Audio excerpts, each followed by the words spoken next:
해법을 찾는 토론 이슈엔 직설 시작하겠습니다. 더불어민주당이 4.7 재보선 참패에서 나타난 민심 이반을 돌리기 위해서 이 부동산 정책 재검토에 나섰습니다. 부동산 특위를 만든 데 이어 의총까지 열면서 심혈을 기울이고 있는데요. 이 부동산 정책에 꼬여버린 실타래를 풀 수 있을지 지금부터 짚어보겠습니다.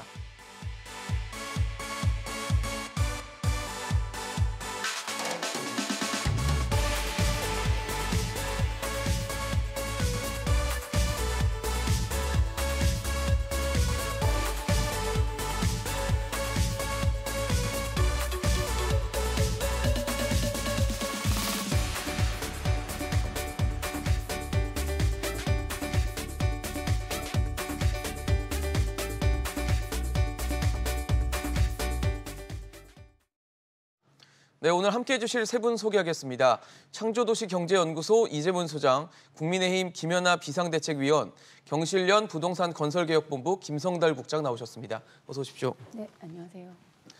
네, 더불어민주당이 의총을 열고 각종 부동산 세금과 정책에 대해서 경론을 진행했다고 합니다. 하나하나 좀 짚어보려고 하는데요. 일단 종합부동산세부터 좀 체크를 해보도록 하겠습니다.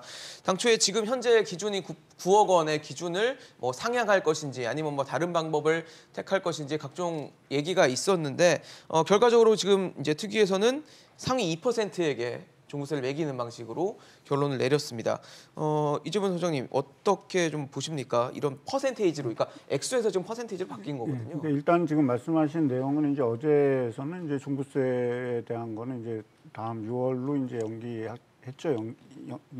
논의하는 거를 일단 밀어놨기 때문에 결정된 사항은 아니고 이제 특위에서는 이제 안을 만들었는데 이제 특위안이라고 해야 되겠죠. 특위안으로 이제 만들어진 거라고 좀 말씀드릴 수 있고요. 일단 종합부동산세에 대해서 민주당이 의총을 열어서 낮춘다라는 건 사실 현재 국민 정서상 또 아니면 의원들 내부의 어떤 문제상 사실 낮추기는 쉽지 않을 거라고 이렇게 생각을 합니다. 왜냐하면 문재인 정부 들어서서 이제 어떤 종부세 강화, 어떤 보유세 강화는 하나의 그 정책 하나의 큰 줄기였는데 네. 이거 지역선거 보궐선거에 의해서 이제 어떤 선거에 참패했다 그래서 이것을 갑자기 바꾼다라는 건 정책의 일관성도 없을 뿐더러 많은 국민들에게 이제 혼선을 줄 수 있죠. 그러다 보니까 이제 대안으로 들어선 게 종부세 대상자가 이제 많이 늘어나니까 네네. 이제 그 대상자를 한 2%로 이제 이렇게 자르자 그랬는데 그냥 과세 정치를 한다 그랬을 때는 저는 옳지 않은 방법이라고 생각을 합니다. 옳지 않다고 건전한 경제 체제에서 부동산 가격이 상승됐을 때는 과세 인구가 증가되는 건 당연히 저는 있는데요. 이것이 인구가 급증이 돼서 조세 부담이 늘어났다라고 해서 그거를 2% 상위 2%만 잘라서 이 부분에게만 과세를 하고 나머지에게는 과세하지 않겠다라는 시그널을 준다라는 거는 조세 정책에 저는 좀 맞지 않다라는 생각이 좀 들고요. 그다음에 이제 지금 현재 종부세에서 가장 논란이 되고 있는 본질을 좀 피해가지 않았나 싶어요. 네. 이 종부세에서 가장 본질은 뭐냐면 1주택자들의 어떤 세부담이 증가되는 거를 어떻게 하면 줄여줄 수 있을까의 문제에 집중을 해야 되는데 그 문제가 아니라 종부세 전체를 건드리려고 하다가 보니까 저는 해법을 좀 못 찾는 거라고 보여지고요. 지금 이제 6월에 논의되는 종부세에 대한 어떤 완화가 됐든 아니면 현행을 유지했든 어떤 논의를 시작했을 때는 1주택자에 대해서 늘어난 종부세 부담을 어떻게 완화시켜 줄 것인가.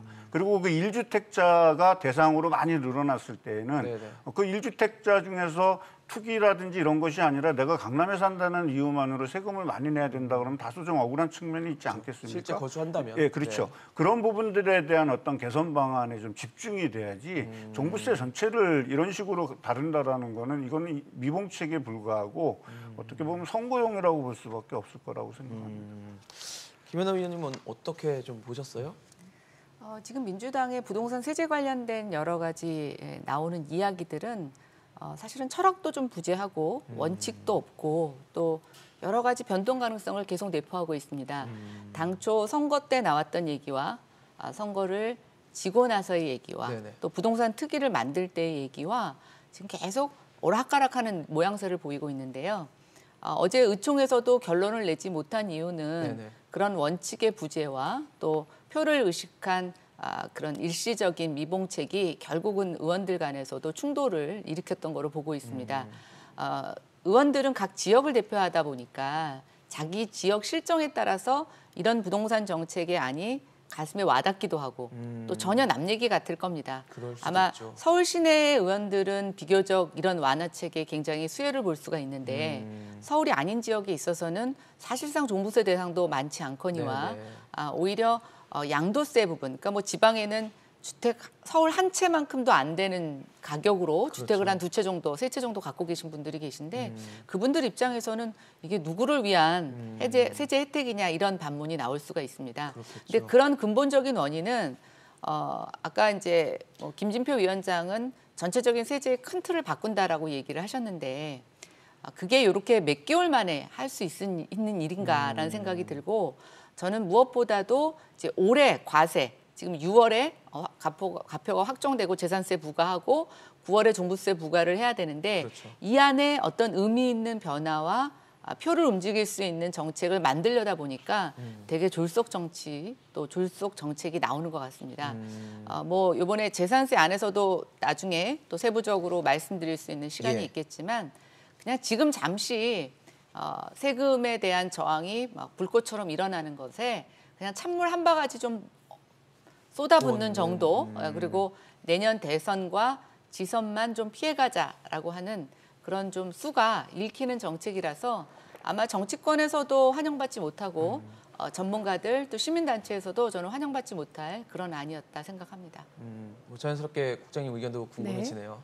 네, 저도 말씀 동의합니다. 방향도 틀렸고 국민들의 부동산 정책, 세제 정책에 대한 불신만 더 키울 것이다.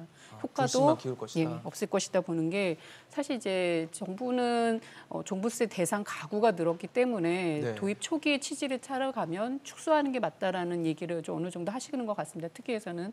근데 사실은 부동산 세금이 많이 오른 것은 부동산 가격이 올랐기 때문에 그만큼 세금도 오르는 거는 우리가 당연히 받아들여야 될 상황이거든요. 그런데 중요한 건 부동산 가격이 오른 게 국민 책임은 아닙니다. 그렇죠. 정부의 잘못된 정책으로 오른 것에 대한 분노가 있고 또 하나는 오른 것에 대해서 세금을 내야 되는데 공정하냐, 공정하지 않는다라는 것에 대한 또 다른 분노가 있는 것입니다. 그래서 지금 이 정부의 잘못된 정책으로 인해서 무주택자 600만 가구, 1주택자 1,200만 가구, 국민 대다수가 지금 분노하고 있는 건 맞습니다. 그럼 이걸 해결하는 방법이 이런 종부세 근간을 흔드는 것이 아니라 사실은 더 원칙적으로 근본적으로 집값을 잡는 근본적인 대책 아에서 세제 정책을 같이 봐야 되는데 네네. 지금 의원님도 말씀하셨던 철학도 없고 찔끔 이거 하나 해서 국민들에게 면피용으로 가겠다는 것밖에 안 읽혀지거든요. 그래서 이런 방향은 잘못됐다고 봅니다. 세 분 다 아주 신랄하게 좀 비판을 해주셔서 과연 이 정책이 제대로 된 방향으로 가고 있는지에 대한 의문이 좀 들고 있는데 앞서 말씀을 드리고 있던 종부세도 그렇고 지금 재산세에 대해서도 얘기가 됐는데 재산세 감면 대상을 이제 공시지가 9억 원 이하로 확대하기로 했습니다. 기존에는 6억 원 이하였죠. 이걸 이제 확대하는데 가장 중요한 거는 실제로 거주하는 그러니까 우리가 실수요자라고 생각하는 분들이 얼마나 체감할 수 있을 것인가가 될 텐데 여당에서는 그렇게 얘기하더라고요. 6억 원에서 9억 원 구간의 주택이 한 44만 호 정도 되고 이번에 이 개편으로 인해서 감면액을 봤을 때 평균 한 18만 원 정도 될 것이다. 네. 이 정도면은 뭐 1주택자들이 좀 체감할 만하다, 체감할 수 있다 정도의 수준이라고 보십니까? 글쎄요, 뭐 많이 깎아주면 좋죠. 아예 안 받으면 더 좋을 것 같고요. 그렇죠. 세금은 좀 근데 이제 부담스러운 지금 부분이 민주당이 이제 사실 뭐 지금 이 어제 그 발표를 보고 제가 느낀 거는 진짜 소문난 잔치 먹을 게 없다는 겁니다.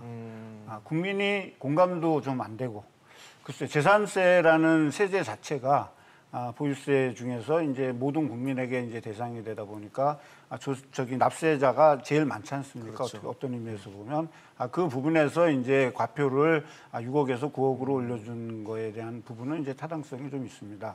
그리고 이제 조세 감면이 돼서 이제 했지만 그것은 이제 일반적인 어떤 재산세 감면에 대한 부분이다 보니까 국민들은 실질적으로 최대치가 18만 원인 거지 네네. 뭐 3만 원, 4만 원 이런 식으로 알겠죠. 이제 네. 하는 그런 부분에서 과연 이게 실질적인 효과가 있을까라고 이제 좀 생각이 들고요. 그다음에 이제 조세 정책이라는 거는 급조가 돼서는 안 되는 겁니다. 조세 저항도 있을 수 있지만 갑자기 세금이 증가한다라는 거는 가계 경제에 엄청난 충격을 줄 타격을 수도 줄 있죠. 수도 예. 있거든요. 또 또 그로 인해서 국민들의 불만은 표심으로 연결되기 때문에 정권을 유지하는 데에도 상당히 영향을 미치기 때문에 조세 정책은 항상 공정하고 투명하고 그리고 국민이 이해할 수 있고 받아들일 수 있는 여지가 있어야 되는데 이렇게 지금 변죽을 이렇게 울리다 보니까 지금 국민들이 조세 저항 이전에 이 정책을 받아들이지 못하고 있는 거거든요. 또 신뢰가 떨어지죠. 예, 조세 정책의 가장 근간은 응능과세하고 응익과세입니다. 이익이 있는 곳에 세금은 부과돼야 되고 그다음에 그 세금을 낼 수 있느냐, 능력이 있느냐의 문제를 따져주고 거기에서 촘촘하게 그물망을 만들어서 억울한 피해자라든지 무리하게 세금을 내는 사람들을 줄여줘야 된다라는 원칙에서 가야 되는데 이거는 니네 세금에 대해서 불만이 많으니까 내가 0.05% 낮춰줄게. 그리고 과거에 6억 원이었는데 이제 9억까지 해줄게. 라는 이거를 사실 던져주는 거는 제가 봤을 땐 우롱하는 거죠. 화납니다, 제가. 뭐 선심 쓰는 것처럼. 예, 그게 아니고 조세 정책만큼은 적어도 모든 국민이 공감해야 된다라는 거죠. 불만은 있을 수 있지만 불만이 있다 그래서 모든 것이 저항으로 이어지지는 않거든요. 그렇죠. 불만이 있어도 내가 받아들일 수 있다 그러면 대승적 차원에서 받아들일 수 있는데 이거는 내가 감면을 받고서도 상당히 기분 나쁜 이런 거가 좀 남습니다. 알겠습니다. 김현우 위원님 어떻게 생각하십니까? 일단 문재인 정부가 재산세의 과표를 현실화하고 또 세율을 높이는 두 가지 정책을 동시에 추진하면서 이제 서울시 재보궐선거를 앞두고 6억 공시가격 6억 원 미만에 대해서만 네네. 특례세율이라는 걸 적용해서 이제 부동산 정치를 했죠. 근데 그럼에도 불구하고 선거에서 지지 않았습니까? 예. 그러다 보니까 지금 이제 공시가격 6억 원에서 9억 원으로 특례세율 적용 구간을 좀 확대를 했습니다. 근데 뭐 명분은 확대했다고 하는데 정말 저걸 갖고 체감하는 국민들의 세 부담이 줄어들까라고 보면 저는 좀 아니라고 보는데요. 경실련에서도 꾸준히 제기하고 있지만 지금 공시가격, 그러니까 세율을 곱하는 과표에 영향을 주는 공시가격이 공정한가, 또 이게 제대로 되어 있는가라는 의문이죠, 것에 대한 해법은 지금 이번에 몽땅 빠져 있습니다. 설사 특례세율을 적용을 합니다. 그런데 올해 집값이 하나도 오르지 않는다고 하더라도 네. 정부가 예상한 대로 과표 현실화를 실행을 하면 내년에는 세금도 깎아주고 하는데도 집값도 안 오르는데도 세금은 올라갑니다. 그럴 수 있죠. 네, 그러니까 결국 저는 아까도 말씀드린 것처럼 내년 3월과 6월의 선거만을 위한 네. 어떤 국민들의 표심 잡기로 저는 정말 쇼를 하고 있다고 생각이 되는데요. 이 문제 이렇게 풀 건 아니라고 생각하고요. 또 지금 조세 저항의 상당 부분은 이 공시가격이 여러 가지 복지 지표나 행정 지표에 연계되어 있다는 겁니다. 그렇죠. 그래서 집 한 채 달랑 있는데 내가 뭘 어떻게 한 것도 아닌데 갑자기 집값이 올라가면서 의료보험이 뛰고 건강보험이 뛰고 또 다른 복지 수급 대상자에서 탈락이 되는 상황이 지금 빈번하게 그렇죠. 이루어지고 있는데 과연 이 부분에 지금 정부가 어떠한 해결책을 내놨는지라고 보면 저는 순서가 바뀌고 정말 급한 것들은 누락되어 있다라고 생각이 됩니다. 그래서 뭐 모르겠습니다. 뭐 깎아준다고 인심은 쓰는데 과연 이게 사람들의 마음에 와 닿을까라는 의구심이 들면서 역시 이번에도 진짜 핵심은 빠졌다. 저는 핵심은 공시가격이라고 보여집니다. 핵심은 공시가격이다. 어떠세요, 국장님? 네, 이제 안 내도 돼야 될 세금을 정부가 걷어가게 해놓고서 이제 찔끔 깎아준다란 말에 저는 좀 공감이 되는 게 문재인 정부에서 집값이 많이 올랐습니다. 많이 올랐죠. 서울 아파트가 공시가격으로만 거의 59%에 올랐기 때문에 취임 초에 6억이었던 아파트가 이제 대충 반영해서 9억이 됐다고 하면 지금 이제 세금이 얼마나 더 늘었나를 좀 따져봤습니다. 당시 6억이었으면 재산세가 한 80만 원 정도 됐습니다. 근데 지금 9억으로 되면 150만 원이 넘습니다. 그러니까 거의 두 배 두 배가 가까이 됐네요. 늘었기 때문에 정부가 여기서 0.5%, 0.05%를 감면해 주더라도 한 20만 원 정도 빠지는 거거든요. 근데 만일 집값이 안 올랐다면 정말 정부는 지금 집값이 또 안 올랐다는 통계를 발표하고 있거든요. 아파트값 정부 상승률은 17%입니다. 공시가격보다 반의 반 수준으로 그러니까요. 올랐다라는 게 정부 주장인데 그만큼 정말 집값이 올랐다? 그럼 6억이 7억 됐다는 건데 7억이면 세금이 얼마 올랐냐? 80만 원에서 한 100만 원 정도 되는 겁니다. 20만 원 정도. 네, 그러니까 내지도 않아야 될 세금을 정부 잘못으로 내게 해놓고서 거기서 찔끔 돌려주는 것이 국민들에게 체감하는 건 크지 않을 것이다. 더 잘하려고 했다면 집값을 취임 초기 수준으로 대통령께서도 강조하신 거 아닙니까? 네. 그러한 것들을 뒷받침해주는 정책을 당특위에서 내놓길 기대해야 하는 건데 사실 당특위가 방향도 잘못 잡고 있고 저희는 그 상징적인 인물이 또 위원장인 게 되게 이제 우려스럽습니다. 위원장은 이전에도 국회 활동하면서 여러 가지 규제 완화 정책을 추진해왔던 의혹이 있고 또 최근에 여러 가지 또 논란도 부동산 사업을 한다는 논란도 제기된 바 있거든요. 이런 분이 특위를 끌고 가면서 서민들을 위한 정책 내놓겠느냐 우려했고 결과가 이렇게 나온 거 아닌가 보여집니다. 뭐 이번 재산세도 굉장히 또 비판적인 말씀을 많이 주셔서 이거를 근데 비판적이라고만 들을 게 아니라 뭐 개선할 부분은 분명히 개선을 해야 되기 때문에 그런 부분을 좀 귀담아 들어주시면 어떨까라는 생각이 드는데요. 양도세도 논의를 했다고 해요. 양도세 같은 경우도 지금 1가구 1주택자 비과세 기준을 9억 원에서 12억 원으로 상향하는 안을 일단 의총에는 붙여놨는데 뭐 결론은 못 내렸다고 합니다. 이 부분도 양도세도 사실 지금 이제 중과를 앞두고 있는 시점이기 때문에 양도세는 좀 낮춰줘야 된다는 의견이 굉장히 많았거든요. 뭐 현재도 많고 앞으로도 계속 끊임없이 요구를 할 겁니다. 물론 이제 정부는 꿈쩍하지 않을 거라고 좀 보여지는 이유가 이제 문재인 정부 들어서면서 사실 뭐 부동산 경기가 이제 많이 상승하고 그 다음에 이제 코로나19로 인해서 사실 정부가 정책으로서 뛰는 자산 가격을 잡을 수 있는 어떤 임계점을 좀 벗어났다라고 보고 있거든요. 결국에 이 부동산 가격이 잡히는 정책이 시장에서 먹히려고 하면은 이와 걸맞는 거시경제 정책이 운영이 돼서 금리도 인상하고 시중에 뿌려져 있는 유동성도 해소하는 어떤 정책이 병행을 해야 되는데 사실은 지금 그 거시경제 정책 자체가 꼼짝하지 못하고 있는 이런 상황에서 정책으로 부동산 가격을 잡는 건 이제 한계가 있습니다. 그렇다 보니까 사실 뭐 문재인 정부뿐만이 아니고 그 이전의 정부에서도 부동산 가격이 폭등하게 되면 주로 우리는 양도세를 가지고서 이제 잡았기 때문에 거기에 맞는 다른 세제라든지 정책 대안을 마련할 수 없기 때문에 양도세를 지속적으로 강화하는 방안으로 갔죠. 방안은 강안으로 갔고 이제 최근에는 양도세를 중과한다고 그랬지만 사실 1년간 유예를 해서 다주택자의 매물을 유도도 했지만 사실 그게 그렇게 효과적이지 않았다. 그러니까 다시 이제 추가적으로 양도세가 본격적으로 중과되는 이제 이 시점에 와서 다시 또 내려야 된다라는 어떤 이 소모적 논쟁을 사실 좀 계속하고 있는 겁니다. 사실 거래세를 강화하게 되면 보유세를 완화하거나 아니면 보유세를 강화하게 되면 거래세를 양도해서 시장에 숨통을 터줘야 되는 게 시장경제 원리인데 네. 그것에 이제 맞지 않는 정책을 하다가 보니까 이제 심각하게 부작용이 나오고 있는 상황입니다. 자, 다주택자들이라든지 투기 세력들이 들어와서 그거를 세금으로 잡겠다라는 정책이 뭐 찬반이 있지만 어느 정도 뭐 타당성이 있다 그러면 그 정책을 디테일하게 만들어 놓고 그리고 그 정책을 운영함에 있어서 피해자가 나오지 않는 방법으로 만들어줘야 되고 특히 이제 1가구 2주택자, 일시적 1가구 2주택자라든지 1주택자라든지 그다음에 이제 이런 부분들에 대한 어떤 여지를 열어줘야 되는데 그 부분 자체에 고민 없이 이 수치적으로만 이렇게 규제를 하다가 보니까 이제 지금과 같은 반작용이 나온 거거든요. 네, 네. 그러니까 이번에 이제 양도세에 대해서 6월에 논의한다 그랬으니까 그 논의될 때에는 그 세제의 원칙으로 돌아가서 이것을 왜 하는지서부터 좀 고민을 하고 그 고민을 하고 이거를 규제 강화가 필요하다라면 규제 강화에 대해서 국민을 설득해야 되고 근데 이 규제 강화로 인해서 피해를 보는 이러이러한 세대에 대해서는 이렇게 유예를 시켜주거나 면제를 시켜주거나 감면을 하겠다라는 네. 그 시그널이 좀 분명하게 나와야 되는데 네. 그 시그널이 나오지 않는다는 데 저는 문제가 더 크다라고 보고 있거든요.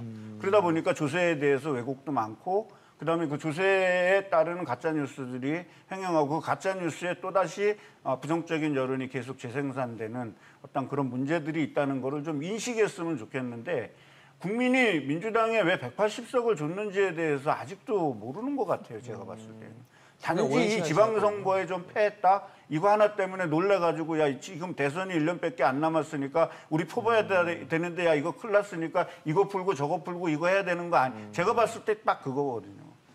근데 국민이 과연 그거 가지고 표로 움직여질까요? 그러게요. 국민을 너무 우매하게 보는 그렇죠. 것은 국민을 아닌가에 너무 대한, 어리석게 봐서는 네, 안 된다라는 거. 그런 느낌이 드는 상황입니다. 사실 지금 뭐 정부가 이제 공급 위주의 정책으로 좀 선회를 하는 상황에서 실제로 새로 공급하는 것은 굉장히 시간이 좀 오래 걸리다 보니까 기존에 있는 주택들을 어떻게 하면 공급으로 좀 끌어올 것인가가 중요해서 많은 분들이 이제 보유세는 늘리더라도 좀 양도세나 이런 것들을 낮춰서 좀 시장에 매물이 나오게 된다라고 했는데 지금 흐름 자체는 좀 뭐 중과를 하는 시점에 앞두고 있기 때문에 좀 거꾸로 가는 것은 아닌가에 대한 비판의 목소리가 있습니다. 어떻게 보십니까?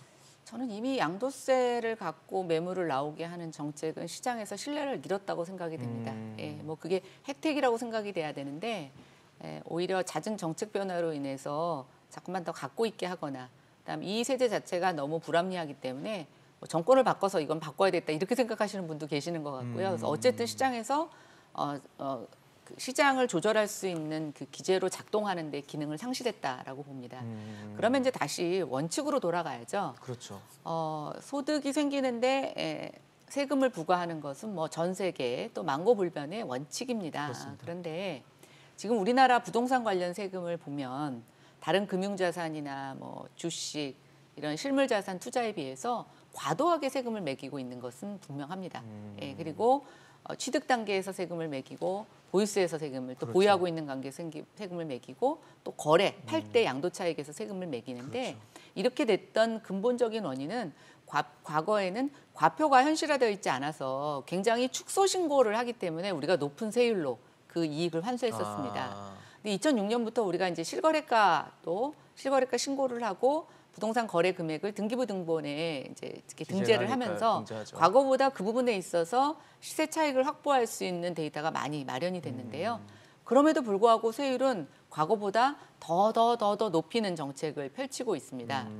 저는 두 가지라고 보여지는데 본인들의 정책에 대해서 자신감이 없거나 아니면 애초부터 부동산 세제라고 하는 것은 가격을 잡을 생각도 없었고 조세 정의도 필요 없고 지금 정부가 여러 가지 공공 부분에 재원을 쏟아내놓고 있는데 거기에 부족한 재원을 군소리 없이 뽑아낼 수 있는 세금 자동 인출기라고 생각한 거라고 저는 생각을 합니다. 그래서 어떤 주부가 그런 글을 쓰셨죠. 네. 예, 저는 뭐 전문가들보다 굉장히 인사이트가 있다고 생각이 되는데 문재인 정부의 부동산 정책은 세금 증가하기 위한 정책이었다라고 얘기를 하고 있는데 그게 바로 시장의 평가입니다. 그래서 저는 원칙을 가져야 된다고 생각해요. 보유세 인상이라는 것을 대의 명분으로 삼는다면 거래세는 그거에 맞춰서 낮춰주는 게 맞습니다. 예. 근데 지금 타이밍도 상실했고 네네. 원칙과 속도 면에서도 상식을 하다 보니까 계속 자충우동을 하는 모습이 보이는데요.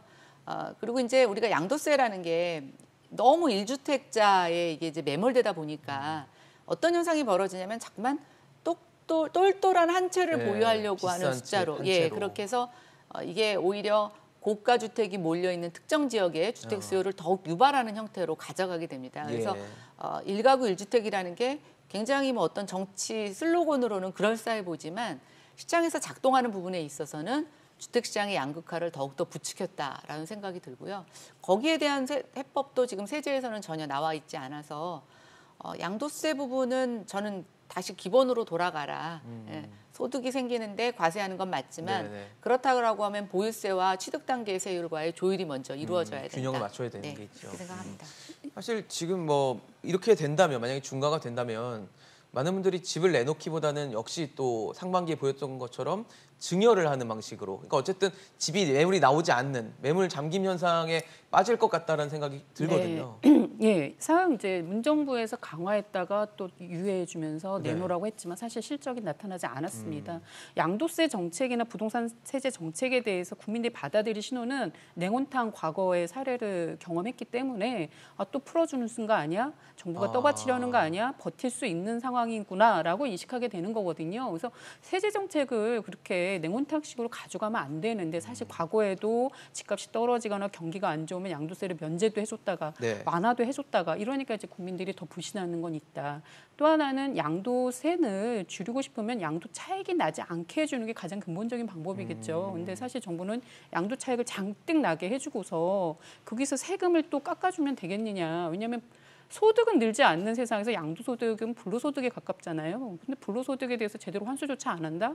무주택자들은 분노할 수밖에 없는 또 규제 완화책이라고 볼 수 있습니다. 그래서 저희는 양도 차익에 대해서는 당연히 정부, 공공과 개인이 토지 소유주가 반반씩 가능한 구조는 유지해야 된다. 그리고 사실 양도세 완화라는 것이 결국 정부가 말하는 주택을 시장에 내놓게 한 효과도 나타나지 않을 것이다. 주택 가격이 떨어지면 그런 효과가 나타나지만 지금 주택 가격이 떨어지지 않는 게 더 큰 변수라고 저는 봅니다.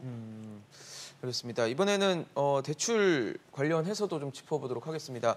민주당이 무주택 실수요자에 대해서 LTV, 그러니까 주택담보대출 비율 우대폭을 최대 60%까지 좀 허용하는 방안을 지금 추진하고 있는데, 그러니까 기존의 현행 우대가 10%포인트였다면 이게 이제 최대 20%포인트까지도 늘어나는 얘기인데, 어떻게 보세요? 그러니까 상대적으로 대출을 받을 수 있는 여지가 늘어났다라는 걸 텐데, 이것에 대해서는 어떻게 좀 봐야 될까요? 네, 정부도 이제 이 부분에 대해서는 조금 많은 이제 고민이 좀 있을 것 같습니다. 왜냐하면 이제 최근에 이거가 발표되기 전에 이제 가계부채 종합대책이 발표되면서 그렇죠. 이제 DSR을 이제 단계적으로 단계적으로 강화하겠다라는 발표가 있어서 일단 가이드라인으로 DSR이 한 40% 선으로 이제 잡혀 있는 상태에서 이 LTV 이제 민주당 하면 전당대회였죠. 뭐 LTV 90%까지 이제 푼다라고 해서 그건 말도 안 되는 거다라고 이제 한번 제가 얘기했던 것 같은데요. 지금 마찬가지로 이제 60%, 70% 요선으로 풀었다라는 거는 사실 2017년 이전에 규제 이전으로 이제 사실 돌아간 거죠. 단지 이제 무주택자에 대해서만. 그럼 70% 정도 대출이 됐다 그러면 현재 투기 지역이라든지 이런 데 40%에서 플러스 20% 업시키게 되면 최대 60%까지 받을 수 있으니 이제 대출도 조금 증가될 수 있고요. 여기에다 또 기준이 이제 9천만 소득 9천 부부합산 9천만 원에서 이제 1,000만 원이 즉 8천에서 9천으로 증가가 됐고, 네. 그다음에 이제 생애 최초일 경우에는 이제 1억까지 했기 때문에 네. 조금 이제 여지가 넓혀졌다라고 봅니다. 근데 이제 잘 아시겠지만 LTV라는 거는 주택담보대출이기 때문에 사실은 어떻게 보면 LTV의 비율을 높여준다라는 게 돈을 빌리는 차주를 도와주는 것 같이 느껴지지만은 결국에 주택이라는 담보물이 들어가야 되지 않습니까? 결국에 금융기관의 어떤 리스크 관리도 같이 포함되어 있는 부분들이 있기 때문에 이제 LTV 비율을 뭐 한정으로 늘리는 건 이제 좀 우리 경제상 좀 한계가 있을 것 같고요.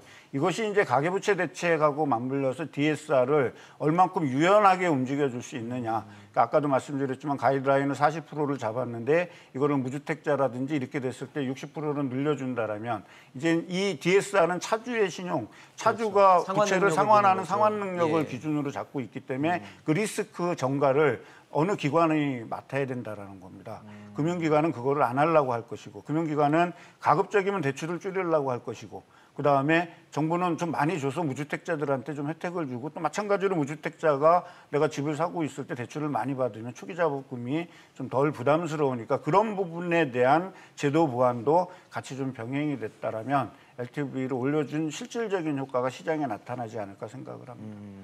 지금 말씀해 주셨지만 LTV가 뭐 늘어난다고 무턱대고 대출을 막 해줄 수 있는 건 아니고 이제 차주의 상환 능력, 그러니까 DSR 같은 경우 제한이 있다 보니까 어느 정도 이제 속도 제한이 걸릴 수 있는 부분은 있거든요. 그러니까 이제 결국 이 대출 완화가 어떤 효과를 줄 거냐라고 보면 사실은 정부가 또는 여당이 얘기하는 것보다는 미미할 거라고 얘기를 합니다. 네네. 그럼 도대체 왜 이런 거를 하냐? 이런 완화책이 시장에 어떤 신호를 주느냐? 네. 저는 이렇게 생각합니다. 앞으로 집값 안 떨어질 거야. 지금이라도 사. 너 돈 빌리기 어렵지? 내가 좀 더 돈을 빌려줄게. 이런 식으로 해석되지 않을까요? 근데 저는 정말 문재인 정부가 집값을 잡을 의지가 있는지 또 잡을 수 있다고 생각하는지 저는 아니라고 보여집니다. 특히 지금 뭐 부부 연소득 9천만 원에서 1억 원 대상으로 네. 9억 원 미만의 주택을 갖고 이제 돈을 더 빌려주겠다는 건데 그렇죠. 지금 서울에서 신혼부부들이나 젊은 층이 사고 싶어하는 집들이 9억 원에 도대체 몇 채나 나와 있을까요? 나와 있는 물건이. 네. 그리고 9억 원 언저리에 있는 주택을 보면 되게 소형평이거나 네, 네. 아니면 이제 재건축에 대한 기대감 때문에 굉장히 낡았거나 뭐 이런 주택들로 한정되어 있지 신축 주택으로는 서울 시내 안에서 사기는 굉장히 어렵습니다. 너무 많이 올랐다는 얘기죠. 네, 그렇죠. 그리고 이제 뭐 분양 아파트 같은 경우에 기대할 수 있는데 과연 그게 얼마나 될까? 그렇죠. 예, 그래서 진짜 살 수 있는 주택이 얼마나 될까라고 보면 이것도 정말 그림의 떡이다라는 생각이 드는데 실제로 지원을 받을 수 있는 대상보다는 이거 집값 안 떨어지는 거 아니야? 또 설사 앞으로 그러면 떨어질 가능성이 있다라고 보면 이들이 정말 최대한의 대출을 끌어모아서 집을 샀는데 주택값이 만약에 떨어졌을 때 이들이 경제적으로 감내할 수 있는 부담이 얼마나 클까라는 생각이 듭니다. 그리고 제가 이제 대출에서 좀 하나 말씀드리고 싶은 건 예. 정말 지금 대출에서 어려운 사람들은 자영업자들입니다. 그렇죠. 예, 자영업자들 같은 경우는 집이 한 채 있는 경우가 많아요. 근데 지금 뭐 문을 닫게 하고 재난지원금 받고 이러지만 사실 이들이 감당해야 되는 임대료라든가 손실은 뭐 우리가 상상을 할 수 있는 그 이상입니다. 근데 이분들이요. 은행 가서 집담보로 대출을 받으려고 하면 네. 이분들한테는 LTV 40%, DTI 적용하고 나면은 소득이 없다 보니까 정말 자기 집을 갖다 맡겨도 대출을 받기가 거의 어렵습니다. 안 나온다는 거죠. 네, 그러면 도대체 지금 이 경제 상황에서 누구를 조금 지원해 줘야 되느냐라고 보면 역시 부동산 정책에서도 1주택을 갖고 있는 자영업자들에 대한 애로는 어디에도 있지 않다라는 생각이 들어서 굉장히 좀 허망하고 안타깝습니다. 사실 대상자로 무주택 실수요자를 타겟으로 잡았는데 과연 우리가 흔히 부르는 서민들 그리고 집이 정말 필요하신 분들이 혜택으로 느낄까에 대해서는 여전히 의문입니다. 네. 그게 사실은 저는 박근혜 정부 때 대출 규제 많이 풀어줬을 때 네. 그 당시 야당이었던 민주당에서 빚내서 집 사라는 거냐 강력히 비판하셨습니다. 그렇죠. 예, 그렇기 때문에 문재인 정부에서 초고강도의 대출 규제 정책을 그나마 해왔었던 건데 예. 이제는 이제 그것도 좀 빗장을 열겠다라는 건데 중요한 건 서민들에게 대출을 해줘서 내 집 마련에 희망을 주는 거는 저는 바람직하다고 봅니다. 근데 문제는 지금의 집값이 감당할 수 있는 가격이냐. 집값이 떨어질 때도 걱정하셨던 분들이 지금 집값이 오를 대로 오른 이 거품 덩어리 집을 사라고 그에 대한 그 대출 자금을 해준다는 건 서민들에게는 나중에 더 큰 부담이 떠안길 수 있고 집값이 떨어질 경우에 반면 또 이것을 악용한 또 직장사치들이나 또는 누군가에게는 특혜가 될 수 있는 거거든요. 또 지금 문재인 정부에서 많이 오른 게 단독 다가구 빌라 같은 정부입니다. 네네. 이런 정책 집들까지도 더 끌어올릴 수 있는 장치가 지금 될 우려가 있기 때문에 네. 정말 정부가 서민들의 대출 규제 완화를 해주고 싶다면 거품 없는 공공주택에 하셔야죠. 거품 없는 공공주택. 근데 지금 SH나 LH 같은 경우도 거품은 없지 않습니다. 아주 많은 거품을 가지고 있기 때문에 그렇죠. 거기를 개혁해서 정말 서민들이 살 수 있는 2, 3억대 집이 나올 때 거기에 대출을 해주면 그런 것이 서민들을 위한 정책이다라고 보여집니다. 사실 뭐 지금 LH 사태로 인해서 각종 분노와 공분이 일어났고 최근에 이어서 이제 공무원 특별 공급도 논란이 좀 됐습니다. 뭐 관평 같은 경우도 유령 청사인데 아무도 없고 이제 근데 또 특별 공급은 받았고 이러다 보니까 각종 논란이 된 상황에서 더불어민주당은 일단 국정조사는 거부했어요. 그리고 당과 청와대 정부는 이 세종시 공무원 아파트 특별 공급 제도 자체를 좀 폐지하겠다, 그러니까 검토를 해보겠다라고 나선 상황인데 참 국정조사는 거부했고 폐지는 검토하겠고 이건 어떻게 봐야 됩니까? 일단 당정이죠. 당정에서 특별공급 폐지를 하겠다라는 거는 제가 지난번 나와서 이거 폐지해야 된다라고 했기 때문에 모처럼 정부가 제 얘기를 한번 들어준 것 같습니다. 네. 그래서 기분은 좋은데요. 네. 좀 씁쓸합니다. 그렇죠. 저는 이게 특별공급제도라는 것이 왜 있어야 되는가에 대해서 항상 의문을 좀 가져봤는데요. 대한민국 헌법에는 이렇게 되어 있습니다. 국가의 주인은 국민이고 모든 공무원은 국민을 섬겨야 되거든요. 근데 이 특별공급제도는 국민이 공무원을 섬기는 겁니다. 근데 그 공무원이 무료로 일하는 게 아니거든요. 그렇죠. 그 공무원은 연금도 받고 월급도 세금으로 받고 월급을 출장비도 받죠. 받고 온갖 혜택을 다 누리면서 직장 생활을 하는데 단지 직장이 서울에서 아니면 다른 지방에서 세종시로 이전했다 그래서 집을 주는 거죠. 네. 이거는 좀 문제가 있다라고. 실질적으로 그 결과 세종시에서 공급된 주택의 25%가 실제 특별 공급으로 이제 된 거죠. 한 2만 6천 가구가 특별 공급됐습니다. 그러면 그만큼 공무원은 수혜를 누렸을지 모르지만 그러면 국민은 불이익을 본 겁니다. 그리고 국민은 그것이 문제가 불거지기 전까지는 모르고 있었다라는 거죠. 그렇죠. 근데 지난번에 이것이 작년에 이제 폐지하기로 했다가 다시 5년을 연장한 거는 네네. 뭐 어떤 명분이었었냐면 공무원이 이전하는 이전 기간의 형평성을 고려해서 5년을 연장하기로 했던 거죠. 그러면 이 공무원의 눈에는 국민이 없다라는 겁니다. 근데 저는 왜 이런 문제를 지금 한 10여 년 동안 이 문제가 계속 우리 사회에 대두가 됐었거든요. 근데 이제 와서 국민의힘에서 이거를 국정조사하자? 저는 그 정치쇼라고 보거든요. 법을 만드는 기관에서 입법기관에서 그것이 문제가 인식이 됐다 그러면 법으로 해결을 해야지 국정조사를 하게 되면 정치적 공방만 할 거 아니겠습니까? 정치적 공방을 해서 국민은 피로감을 얻지 거기서 얻을 수 있는 게 하나도 없거든요. 하나도 없는데 이거를 계속 뭐 했는데 이분들이 항상 지난번 LH 사태에서도 특별공급 문제가 나왔을 때 얘기한 거는 법에 하자 없었다. 또 지난번 국토교통부 장관 청문회에서 나왔을 때 특공 법에 하자 없다. 다. 결국에 근데 결과적으로 제도는 취지는 좋았을진 모르지만 결과적으로 국민한테 엄청난 불이익을 주고 네. 이것이 바로 국민이 분노하는 공정함을 잃은 정책이거든요. 또 적폐일 수도 있죠. 이런 거를 빨리빨리 폐지하고 이런 것들을 국민의 눈높이에 맞게끔 나가준다라면 국민이 그렇게 화가 나지 않았을 텐데 이런 거는 다 외면하고 자 국회의원들이 제가 또 한마디 여담으로 말씀드리면 국회의원이 도대체 누구를 만나겠습니까? 지역구에 가면. 무주택자를 만나줄까요? 건물주를 만나줄까요? 글쎄요. 건물주를 만나나요? 그렇죠. 제가 알기로는 건물주들을 많이 만나는 걸로 알고 네. 있거든요. 그 사람들의 생각이 그 지역구의 의견은 아니거든요. 그러니까는 국회에서 입법 추진을 하거나 뭐를 하는 것이 국민 정서하고 전혀 맞지 않는 방향으로 나가는 이런 것들이 나오고 있는 거예요. 이런 문제가 나왔다면 국민의힘에서 국정조사하자 할 것이 아니라 우리는 이러이러한 부분을 입법을 추진하니까 국민들이 좀 도와달라라는 거를 얘기를 해야 되는데 국정조사 거부했다. 지금 벌써 정쟁을 하고 있잖아요. 본질은 회피해버리고. 이거는 뭐 김현우 위원님께 의견을 좀 여쭤봐야겠네요. 근데 그건 네. 소장님께서 약간 오해하시는 것 같아요. 네네. 예를 들어서 지금 특공을 없애자. 이미 정부가 3월 달에 발표한 대책에서 뒤늦게나마 이 특공의 일부의 자격을 제한하는 맞아요. 네. 대책을 내놨습니다. 그러면 뭐 지금 없애자고 할 수 있죠. 여당이 180석 이상이니까 없애면 됩니다. 그리고 이건 법사항도 아니고 시행령 갖고도 할 수 있습니다. 그럼 지금까지 특공받은 사람은 어떻게 처벌하나요? 아니 특공이 어떻게 받은 건 조사를... 불법은 아니죠. 아까도 아니죠. 말씀드렸지만 그러니까요. 도덕적인 비난은 받을 네. 수 있지만 아니요. 먼저 말씀을 좀 예. 듣고 아니 듣도록 그러면 하겠습니다. 법에 어기지 않아서 이미 받은 사람은 국토부 장관도 청문회 통과했으니까 아무도 뭐라고 할 수 없는 거죠. 그럼 국민은 도대체 어디다 화를 냅니까? 그리고 이제는 더 이상 지방 이전할 공공기관도 남아있지 않습니다. 그리고 저는 국정조사가 필요하다고 하는 게 처음에 이 특별공급제도의 시작은 서울에서 세종시, 서울에서 지방의 혁신도시로 이전하는 데만 줬었던 문제입니다. 근데 최근 보십시오. 청주에서, 대주에서 세종시로 이전을 해도 특공을 줬다는 거 아닙니까? 네네.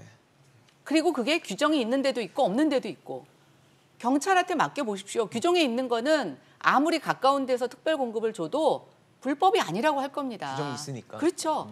이번에 관세평가연구원은 규정이 없으니까 지금 그게 문제가 되는 건데 이거 지금 하나 조사해보니까 고구마 뿌리처럼 지금 줄줄이 엮어 나온다는 거 아닙니까? 이래서 정말 저는 이건 국정조사가 필요하다고 생각합니다. 또 하나, 아까 지역에서 국회의원들이 건물주 만난다고 하시는데요. 그건 이 소장님네 지역구 국회의원만 그러신 것 같습니다. 네. 그렇지 않습니다. 지역에 따라서 국회의원들이 정말 표를 생각한다면 건물주가 많겠습니까? 세입자가 더 많겠습니까? 그거는 좀 아니라고 생각이 되고요. 물론 부족한 국회의원들 있습니다. 그리고 특정 계층의 목소리만 대변하는 사람들이 있지만 저는 요번에 특별공급의 상당 부분은 서울이나 수도권에서 공공기관을 유치하고 싶은 해당 지역의 국회의원들이 각종 상임위에서 이런 특별공급에 대해 유발할 수 있는 압력을 넣었을 겁니다. 뭐 그거 불법 아닙니다. 그러다 보니까 정부 부처에서 그걸 해결하는 방법으로 자기가 할 수 있는 방법의 특별공급을 양산할 수도 있습니다. 그래서 저는 여당이 못 받는다고 생각합니다. 그러니까 이걸 꺼내는 순간 해당 지역구 국회의원 그때 그것을 민원을 받았던 정부 부처의 공무원들이 다 줄줄이 엮일 거기 때문에 저는 못한다고 보고 있고요. 지금에 와서 우리가 어떤 법률적인 처벌을 해서 문제가 아니라 저는 지금도 주택공급 규칙에 무수한 특별공급이 있습니다. 근데 요번 이 공무원 특별공급, 공공기관 이전 특별공급에 대해서 한번 우리가 들여다보지 않으면 그 문제를 또 놓칠 수가 있고 우리가 옛말에 이런 게 있죠. 소 잃고 외양간 고친다는 말이 있습니다. 지금 이미 해도 소 잃고 외양간 고칩니다. 그러나 소를 잃어버리고 외양간 한번 고쳐야 다음에 소를 잃어버리지 않기 때문에 저는 이거 국정조사는 생각하시는 것보다 우리가 조금 더 면밀히 살펴봐야 될 명분과 이유가 있다 생각합니다. 그러니까 제가 위원님 말씀에 반대를 하거나 뭐 반론을 제기하는 게 아니고요. 이 특공제도 자체가 제가 봤을 때는 공무원에 한정된 거고, 그죠? 그러니까 이제 세종시를 기준으로 놓고 봤을 때, 세종시로 봤을 때 이제 이 공무원이 약 25, 세종시에서 분양된 주택의 25%가 가량이 공무원이 됐고, 그러다 보니까는 애초에 취지하고는 다르게 대전에서 기관을 이전하는 이거 이제 관평원 문제도 사실 대전에서 이전하는데 저기 이전 기관의 이름이 없었는데 이거를 추진하는 공무원이 누군지는 모르지만 그분이 조례나 고시조차도 확인하지 않은 상태에서 행안부에서 인허가를 내줬고 국토부에서 추진을 하고 사업비를 주고 했다라는 거는 이미 팩트가 지금 나와 있지 않습니까? 근데 이제 그 팩트가 나와 있는 거는 누구냐? 지금 중요한 건 뭐냐면 이게 수사도 지금 의뢰가 안 됐어요. 근데 저도 좀 말씀을 드리고 싶습니다. 비슷한 네, 말씀하시는 것 들어보겠습니다. 같아서 예. 저도 국정조사 해야 된다고 봅니다. 국민들에게 이 정책이 잘못됐다라는 것이 얼마나 심각한지 그 안에 불법이 있었는지 편법이 있었는지 누가 수혜를 받는지 당연히 드러내고 누군가는 책임을 져야 한다. 근데 지금 정부 국회에서 먼저 국정조사를 제안했는데 여당이 이걸 반대하는 것이 저는 참 이유가 안 된다. 이 상황을 아직도 안이하게 바라보는 거 아닌가라고 생각을 합니다. 왜냐하면 땅 투기 의혹, 공직자 땅 투기 의혹 나올 때부터 지금 정부가 한 얘기들이 정부에게 맡겨달라는 거였거든요. 주무부처가 셀프 조사해가지고 결과는 국민들이 전혀 이상 결과를 받아들이지 못하는 결과만 내놓고 할 만큼 했다라고 하는 게 어떻게 또 이분들에게 이 조사나 이런 걸 맡길 수 있겠느냐 전혀 동의하기 어렵습니다. 지금 실질적으로 조사해봤지만 관평원뿐 아니라 여러 가지 특공의 특혜 실태가 나오고 있습니다. 유주택자도 받았고 시세 차익도 있었고 거기에 불법 전매도 과거에 했었던 경험이 이미 나와 있는데 그때도 이거를 제대로 조사하지 않으면서 이 제도가 지금까지 유지됐던 겁니다. 네네. 그러면서 더 특혜가 남발된 거 아닌가 우려하기 때문에 당연히 이 부분에 대한 조사가 있어야 되고 또 관련 부처에 누가 이거를 이런 식으로 악용했는지 정책 설계를 누가 했는지 당연히 드러내야 한다고 봅니다. 제 생각에는 제가 세 분 말씀을 들어봤을 때는 이재문 선생님 이제 국정조사가 과연 얼마나 철저하게 이루어질 것인가에 대한 의문을 좀 갖고 계신 것 같고 그 부분이 제대로 된다면 문제가 없겠지만 제대로 되지 않으면 말씀하신 대로 외양간 못 고치는 또 넘어가는 이제 시점이 되기 때문에 그 부분에 대한 우려를 좀 담아주시지 않았나라는 생각이 들고요. 최근에 뭐 지금 저희가 말씀드렸던 공무원 특별 공급도 그렇지만 그보다 앞서서 국민들이 정말 크게 분노했던 사안은 LH 사태입니다. 아직도 뭐 결론이 나지 않았고 아직도 수사가 진행 중인 상황이긴 한데 LH에 대해서 이제 좀 혁신을 해야 된다라는 얘기가 나오니까 정부에서는 지주회사를 만드는 방식으로 지금 개혁안을 보고를 한 상황인데 이게 나오니까 또 얘기가 되는 게 결국은 옥상옥 구조로 가서 뭐 유명무실해지는 이게 무슨 혁신이냐 개혁이냐 이런 얘기가 나오거든요. 어떻게 보십니까? 저는 정말 왜 지주회사 방식이 LH의 혁신안인지 잘 모르겠습니다. 덩치가 커서 문제라고 했습니다. 그래서 뭐 해체 수준으로 하겠다고 하는 게 전임 국무총리가 하신 발언입니다. 네. 저 지주회사 방식은요. 해체하는 척하는 겁니다. 쪼개가지고 잠깐 떨어져 있는 거고 결국은 위에서 다 컨트롤하는 겁니다. 저는 LH 사태의 근본적인 문제는 공공이 토지에 과도한 이익이 발생하는 신도시 사업들, 택지 조성 사업들을 하는 것에서부터 시작이 됩니다. 그래서 그걸 근본적으로 하지 말아야 돼요. 주거복지청으로 뭐 복지공사로 하던 간에 하는 건 다 좋습니다. 네네. 그러면 이 신도시와 관련된 영역을 뭐 지방자치단체에 위임을 한다든지 해서 어쨌든 덜어내야죠. 자기 살 깎기는 아무것도 안 하고 슬쩍 줄어드는 척. 이거 대기업들이 사고 났을 때 그 처리하는 방법하고 똑같습니다. 그래서 저는 정말 분노하고요. 이건 혁신안 아닙니다. 다시 원점에서 재검토돼야 된다고 생각합니다. 국장님 어떠세요? 네, 계속 결이 비슷합니다. 그러세요? 같은 생각이세요? 왜냐하면 LH 국민들이 해체하라는 요구는 더 이상 우리 지금 주택 보급 생각했을 때 LH 주도, 중앙정부 주도의 그런 환경 파괴식 개국로 개발하지 말라라는 겁니다. 그거 권한 줬더니만 투기만 한 거 아니냐라는 그리고 집값도 못 잡았다라는 평가가 이미 내려졌다고 봅니다. 더 이상 이런 주택 보급률 100% 넘었을 때 과도한 개발 필요 없고 개발이 필요하다면 LH가 할 것이 아니라 지방 정부 공기업도 있고 사회적 기업도 있습니다. 이런 영역에서 소규모로 지속적으로 꾸준히 하는 방식으로 이제 전환해야 된다. LH가 할 일은 가지고 있는 공공주택을 얼마나 서민들이 제대로 할 수 있는 그런 주거복지 기능만 남기면 된다고 보거든요. 그러면 지금 정부는 앞으로도 계속 개발 업무를 LH한테 주겠다라는 혁신안이기 때문에 이건 혁신안이 아니다라고 봅니다. 어떠세요, 소장님? 네, 뭐 저 두 분 의견에 동의합니다. 이거는 정말 다 똑같군요. 독점은 네. 절대적 부패를 낳죠. 그 절대적 부패의 산물이 지금 LH 사건인데 그 LH를 그대로 냅둔 상태에서 어떤 개혁을 하겠다라는 얘기는 사실 뭐 눈 가리고 아웅이 될 수밖에 없죠. 네. LH는 해체돼야 되고요. 네. 그리고 각자 목적에 맞는 사업 분야의 전문성을 키워서 기관을 소기관으로 만들고 그것을 주무할 수 있는 주무관청 정도가 있다라면 저는 좋겠다라는 그런 생각을 좀 가지고 있습니다. 알겠습니다. 제가 뭐 개혁이라는 단어의 뜻을 좀 찾아봤더니 제도나 기관 따위를 새롭게 뜯어 고친다라는 의미를 갖고 있습니다. 지금 내놓은 방안이 과연 새롭게 뜯어 고치는 식의 의미가 맞는지 한번 체크를 해보시면 좋을 것 같고 앞서 저희가 말씀드렸던 철학과 원칙을 갖고 국민들이 필요한 국민들의 목소리에 귀를 기울여 주시는 정책이 좀 되기를 기대해 보겠습니다. 오늘 김연아 위원, 이재문 소장, 김성달 국장과 함께했습니다. 이슈앤직설 오늘 준비한 소식 여기까지입니다. 지금까지 시청해 주신 여러분 고맙습니다.